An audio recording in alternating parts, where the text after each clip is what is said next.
In the small town of Kumasi, everyone knew Talia as the quiet wife who never argued. She was gentle, polite, and always smiling, even when her husband, Jonas, treated her badly. Jonas was a rich trader, proud and cruel, who thought money made him untouchable. He often insulted Talia in front of others, calling her useless or foolish, and she never said a word. People pitied her, but no one dared to speak against him. One evening, during a big family dinner, Jonas lost his temper again. He threw a whole plate of food at her, shouting that she had ruined his perfect meal by adding too much salt. The room went silent.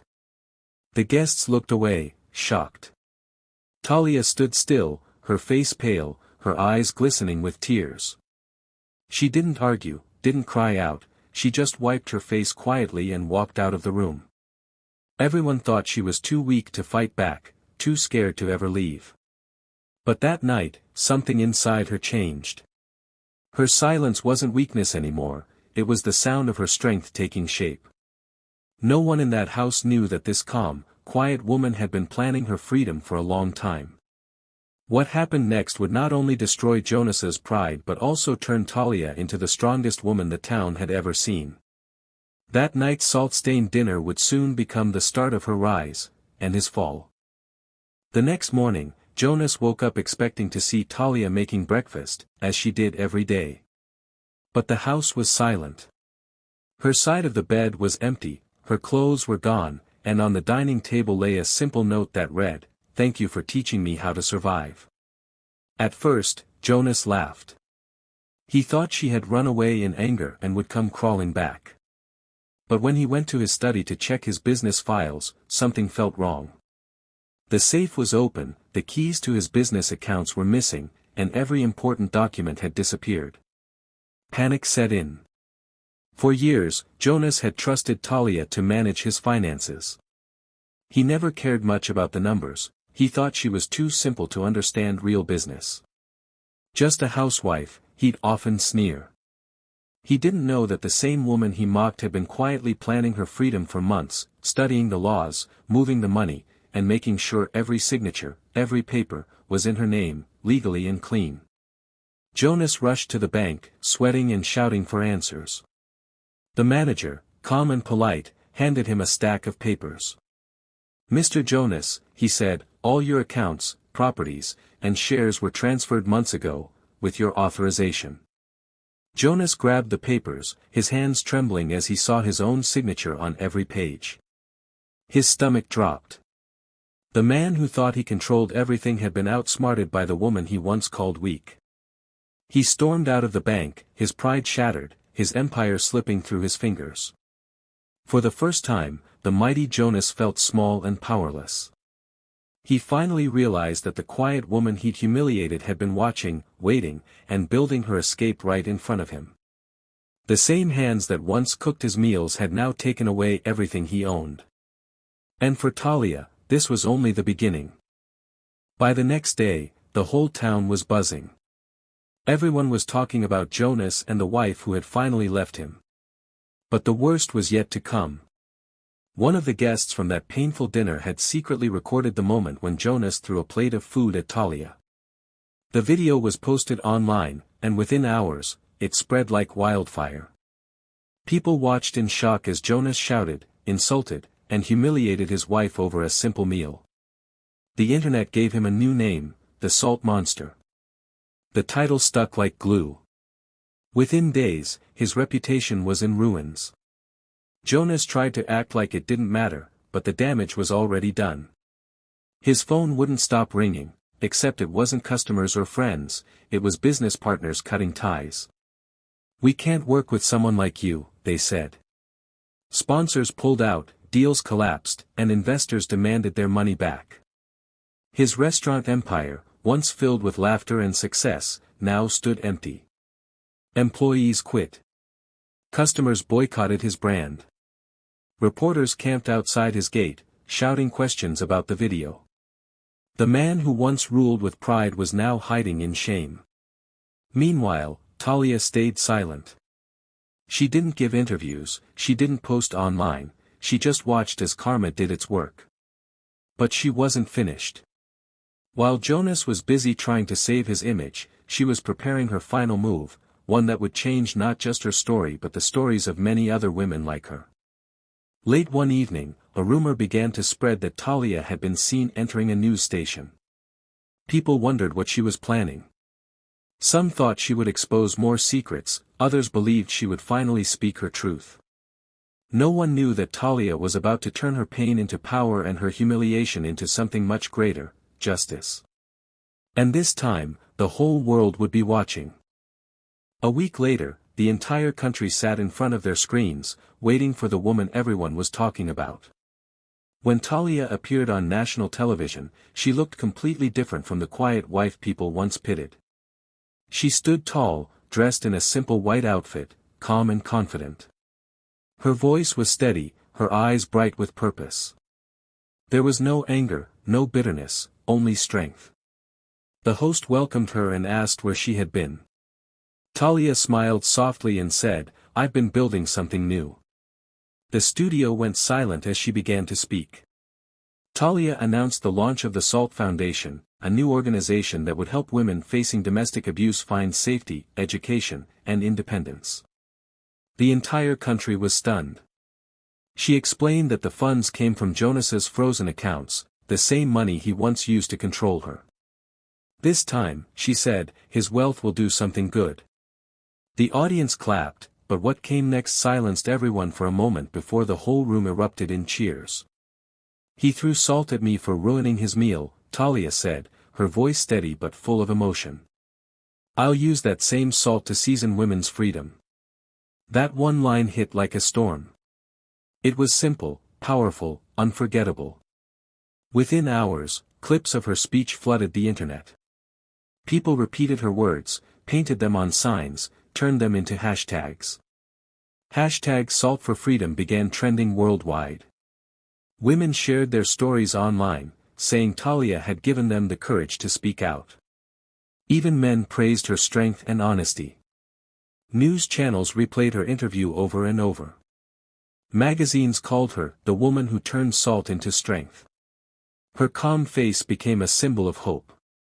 While Jonas hid from the world, Talia's name was everywhere, on TV, online, and in people's hearts.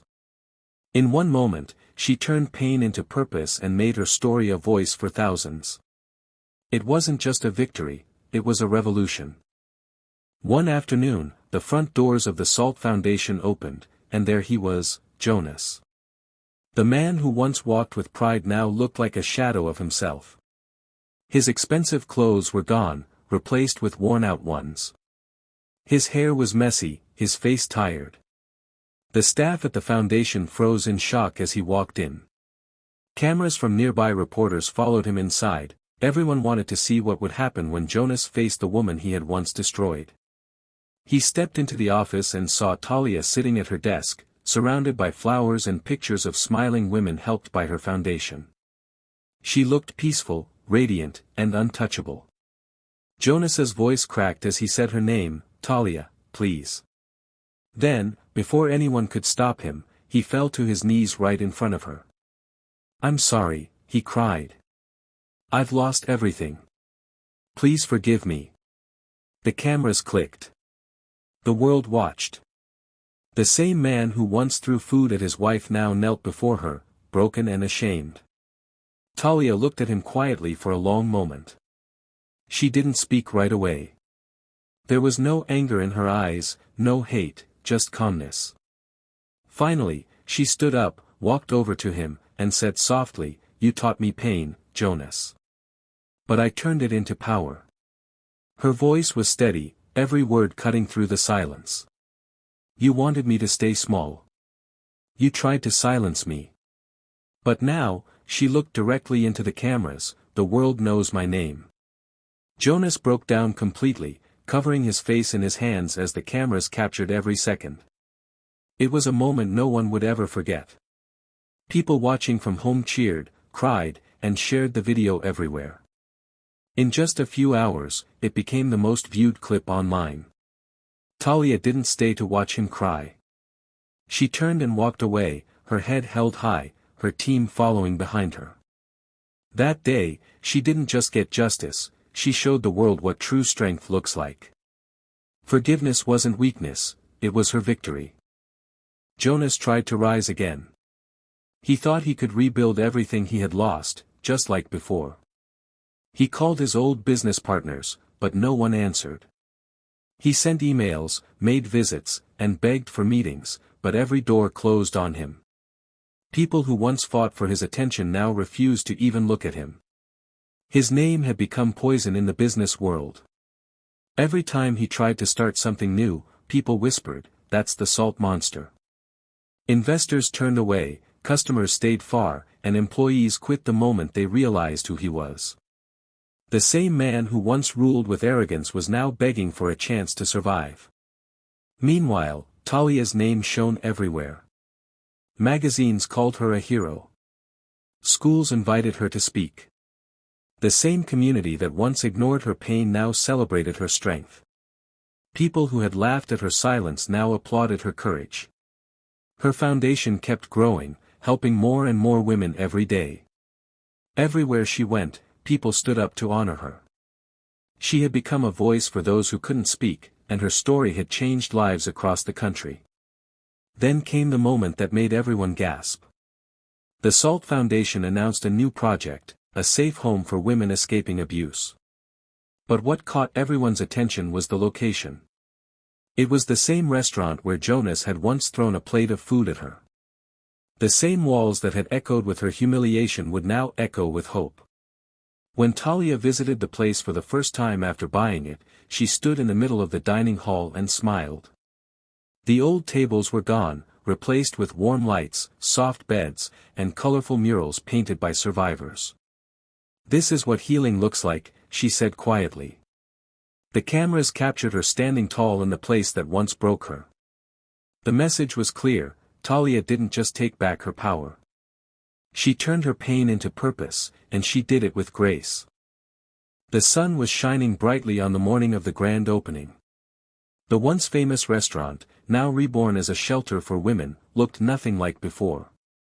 The walls were painted soft cream with golden lights glowing warmly through the windows. A crowd had gathered outside, reporters, photographers, supporters, and women whose lives had been changed by Talia's foundation. There she stood at the doorway, dressed in a crisp white dress that shimmered in the sunlight. Her smile was calm, peaceful, the kind that came from surviving the storm and standing taller because of it. People clapped as she stepped forward to cut the ribbon. Cameras flashed, microphones pointed in her direction, everyone eager to hear from the woman whose story had inspired millions. The same place where she had once been humiliated was now filled with laughter and hope. A journalist at the front called out, "Talia, what inspired your transformation? How did you find this strength?" Talia paused for a moment, her eyes soft but confident. Then she smiled and said, "Sometimes, life throws salt to remind you, you were meant to rise, not dissolve." The crowd went silent for a heartbeat, and then came a wave of applause. People cheered, some with tears in their eyes. That single sentence spread across social media within hours. Everyone was talking about it: "You were meant to rise, not dissolve." It became a quote that people printed on posters, shirts, and even tattoos. Talia didn't seek fame. She only wanted to give meaning to her pain and light to others' darkness. As she walked through the halls of the new shelter, hearing the soft laughter of women and children who finally felt safe, she knew her journey had come full circle. The place that once witnessed her pain now stood as proof of her power. That day, Talia didn't just open a building, she opened a new chapter of hope for every woman who had ever been silenced. Within hours of Talia's speech, her words began to spread like wildfire. "Sometimes, life throws salt to remind you, you were meant to rise, not dissolve." The quote appeared everywhere, on social media posts, billboards, classroom walls, and news headlines. Celebrities shared it, women repeated it during interviews, and schools used it to inspire young girls. Talia's face, calm and strong, became a symbol of courage and grace. People around the world were moved by her story, not because she had taken revenge, but because she had turned pain into purpose. Television channels invited her to speak about strength, forgiveness, and self-worth. She appeared on magazine covers wearing that same white dress, the one she wore when she opened the shelter. Her foundation received donations from across the world, helping even more women rebuild their lives. Talia had become more than a survivor, she had become hope itself. Meanwhile, Jonas had completely disappeared from the spotlight. The once powerful businessman now lived in silence and regret. No one wanted to work with him, no one wanted to be seen near him. His name, once printed on restaurant signs, had vanished. The empire he built on pride and control was gone, leaving only emptiness. Every time he saw Talia's face on television, his heart sank a little deeper. The world that once admired him now celebrated her. He walked through the same town where people once respected him, but now, no one even looked his way. The same neighbors who once laughed at Talia's silence now smiled when they spoke her name. Jonas had nothing left, no wealth, no friends, no power. Only the bitter taste of his own cruelty. Talia, on the other hand, was untouchable. She had risen far above the pain he gave her. The woman he tried to break had rebuilt herself, stronger, brighter, and louder than ever. And this time, no one could silence her again. Years passed, and Talia's name continued to shine brighter than ever. What started as a small idea born out of pain had grown into a movement that touched hearts across the world. The SALT Foundation opened branches in many countries, each one helping women find safety, confidence, and independence. Thousands of lives were changed. Women who once lived in fear now stood tall, working, smiling, and rebuilding their futures, all because one woman refused to stay silent. Talia became a global voice for women's strength. Governments invited her to speak, schools taught her story, and young girls saw her as proof that silence doesn't mean weakness. She stayed humble through it all, always reminding people that her foundation wasn't about revenge, but about healing. Her words, "You were meant to rise, not dissolve," had become a promise she kept every single day. Every year, on the anniversary of that infamous dinner, Talia hosted a charity gala. It became one of the most anticipated events in the country. Guests from all over the world arrived dressed in white to honor her journey. The atmosphere was full of laughter, light, and gratitude. But there was one small, beautiful detail that everyone waited for: the dinner. When the servers brought out the main course, it was always the same dish Jonas had once thrown at her, perfectly seasoned with salt. The crowd knew the meaning behind it, and as soon as they took their first bite, they stood and applauded. The applause wasn't just for the food, it was for her story, her strength, and her victory. Talia would smile, raise her glass, and say softly, "To the flavor of freedom." The hall would fill with cheers and emotion. That meal, once a symbol of humiliation, had become a celebration of resilience. Every grain of salt now told a story, of pain turned to purpose, and of a woman who refused to dissolve. Years later, time had taken everything from Jonas, his wealth, his pride, and his strength. The man who once ruled with arrogance was now old, weak, and completely alone. His hair had turned gray, his hands trembled, and his eyes carried the weight of regret. One cold evening, he was found unconscious on the street and rushed to the nearest hospital. When he opened his eyes, he saw a nurse smiling kindly at him. "You're safe now, sir," she said softly. But what Jonas didn't know was that the hospital he was lying in belonged to the SALT Foundation, the very organization created by Talia. As he looked around the clean white room, his eyes fell on a small plaque hanging on the wall. It read, "Kindness heals what cruelty cannot." The words hit him like a wave. He stared at them, and tears slowly rolled down his face. For the first time in his life, he understood what real strength looked like: not control, not power, but compassion. The woman he had tried to destroy was now the reason he was alive, the same woman he once threw food at and called worthless. He asked the nurse if he could meet the founder, but she told him gently that Talia was away, helping at another center. Jonas closed his eyes and smiled sadly. "Tell her," he whispered, "I finally understand. Outside, the hospital lights glowed softly against the night sky. Inside, Jonas lay still, surrounded by the kindness he never showed. The world had turned in a way he never imagined. Talia hadn't just defeated him, she had healed what he broke, in herself and in others. Her story was no longer about revenge. It was about grace, forgiveness, and redemption. The quiet woman he once silenced had become a light that guided thousands, and even in his final days, that light had found him too.